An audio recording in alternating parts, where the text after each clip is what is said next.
Hey guys, இன்னைக்கு ஒரு சொத்தப்பலான evening. ஏன்னு கேட்குறீங்களா? ஏதாவது ஸ்நாக்ஸ் சாப்பிட்ணும் போல் தோணுச்சுங்க. சரி, வரும்போது ஏதாவது வாங்கிட்டு வாங்கன்னு என் ஹஸ்பண்ட்ட சொல்லியிருந்தேன். என்ன வேணும்னு கேட்டாங்க. காரமாக ஏதாவது வாங்கிட்டு வாங்கப்பா, டீக்கு வச்சுக்கலாம் அப்படின்னு. யூஸ்வலாக எப்போயுமே காரம் பூந்தி இல்லை காராச்சேவு இல்லை பொடி மிக்சர் மாதிரி வாங்கிட்டு வருவாங்க. இந்த தடவை அது வேண்டாம், வேறு ஏதாவது புதுசாக வந்திருக்கான்னு கேளுங்கன்றதுக்கு இந்த சீடை வந்திருக்குதுன்னு சொல்லிட்டு கொடுத்துருப்பாங்க போல இருக்குது. பார்க்கலாம் நல்லா தான் இருக்குது. அரிசி சீடை தான் போல். அதில் எதுவுமே உப்பு இல்லை, காரம் இல்லை. எனக்கு சீடைனாலே அதில் எள் இருந்தால் தான் ரொம்ப டேஸ்ட்டாக இருக்கும். எதுவுமே இல்லைங்க. சரி, என்ன பண்ணுறது? கொஞ்சோண்டு எண்ணெய் ஊற்றி அதில் மிளகாய் பொடியை போட்டு நான் வாங்கிட்டு வந்த சீடை எடுத்து இதில் கொட்டி கிளறிடலாம் அப்படின்னு சொல்லிட்டு என் ஹஸ்பண்ட் ஐடியா கொடுத்தாரு. நானும் அதுபடி தாங்க செஞ்சேன். ஆனால் மிளகாய் பொடி அதில் கோட்டே ஆக மாட்டேன்ட்டுச்சு. நானும் கிளறேன் 2 நிமிஷமாக கிளறிக்கிட்டு இருக்கேன்.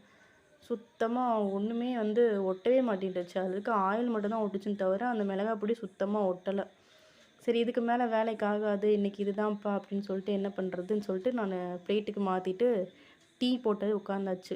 இன்றைக்கி மேட்ச் வேறு போயிட்டுருந்ததா, ரொம்ப இன்ட்ரெஸ்டிங்காக அதை பார்க்குறதுக்கு. அதெல்லாம் ஒன்றும் தெரிலங்க. அதான் கொஞ்சம் டிசப்பாயின்மெண்ட் ஆயிடுச்சு.